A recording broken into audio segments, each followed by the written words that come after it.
Hindi raw sa kanyang sahod bilang opisyal ng gobyerno, kundi sa mga negosyo ng kanyang pamilya nagmula ang yaman ni Vice President Jejomar Binay. Inilabas ng kanyang kampo ang mga detalye ng kanyang Statement of Assets, Liabilities and Net Worth o SALN bago pa man daw siya ipa-lifestyle check ng mga kumukustyon sa kanyang yaman. May news to go si Ruth Cabal. Hi, Vice. Hi.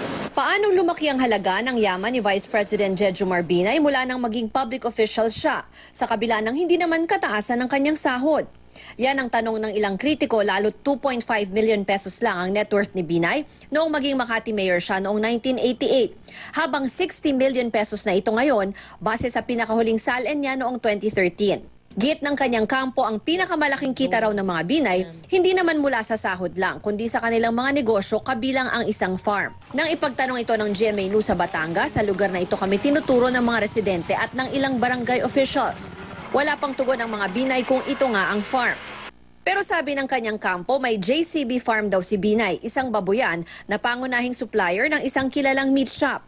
Kumita raw ito ng mahigit 44 million pesos mula 1994 hanggang 2010. 20 million pesos daw ang kinita ng flower shop ng asawa ni Binay na si Dr. Elenita Binay mula 1989. Dagdag din daw sa yaman ni Binay ang 18.6 million pesos na pinagsama-samang sweldo ni Binay bilang pribadong abogado at opisyal ng gobyerno.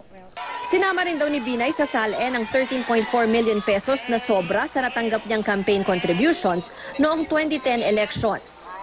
Dagdag din sa yaman ni Binay ang 8 million pesos na pinagbentahan ng kanyang lupa sa Alfonso, Cavite. When the Vice President won the elections in 2010, he divested all business interests.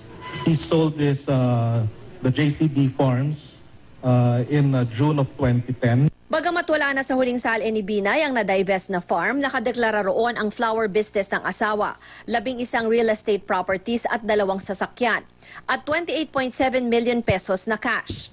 Wala sa SALN ang umano'y 400 ektaryang lupain daw sa Cavite na unang binunyag ng United Makati Against Corruption o UMAC, pati na ang ilan daw condominium units sa Makati. Hindi naman daw kasi ito totoo. Kung may makita silang condominium, whether beneficial or actual ownership sa kanila na, we will donate it, we will give it, basta sabihin nila na kay Vice President yon. Taon-taon naman daw nagsusumite ng SALN si Binay. Nagbabayad din daw sila ng tamang buwis, bagay na makikita daw sa pinamahagi ng kanyang kampo na income tax returns ni Binay. Handa rin daw ang Binay Camp na ilabas ang SALN ng iba pang Binay sa gobyerno. Pero wala raw desisyon ng Vice Presidente kung dadalo ito sa Senado bukas. Ang pagpapaliwanag ng kampo ni Binay ukol sa paglago ng kanyang yaman, kinasakasunod ng pulong ng United Nationalist Alliance o UNA Party. Hindi po tayo magsisinungaling at maninira ng kapwa. Magiging kasangga tayo sa pagtaguyod ng malinis na halalan. Dawelong Katit, parang ano to mga politikong kakapit ngayon dyan, parang kiss of death yan. I don't think so. We just got our numbers in. We're very confident that the Vice President maintains his lead. The Vice President maintains the trust of the people. Nanumpa ang mga opisyal at miyembro ng UNA Party dahil bagong partido ito. Pero sinunod ang pangalan nito sa alyansa ng Puwersa ng Masang Pilipino ni Manila Mayor Joseph Estrada at PDP laban ni Binay na binuo para sa 2013 elections. Kumalasa kasi si Binay sa PDP laban kung saan kakampi niya noon si dating Senador Aquilino Pimentel.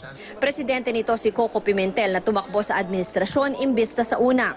Mananatili naman daw kaalyado ng bagong UNA si Estrada. He won there under UNA. What's the use of creating another, putting up a new party? As well use UNA. Swerte sa'yo yan, diyan ka nanalo. Ruth Cabal, GMA News.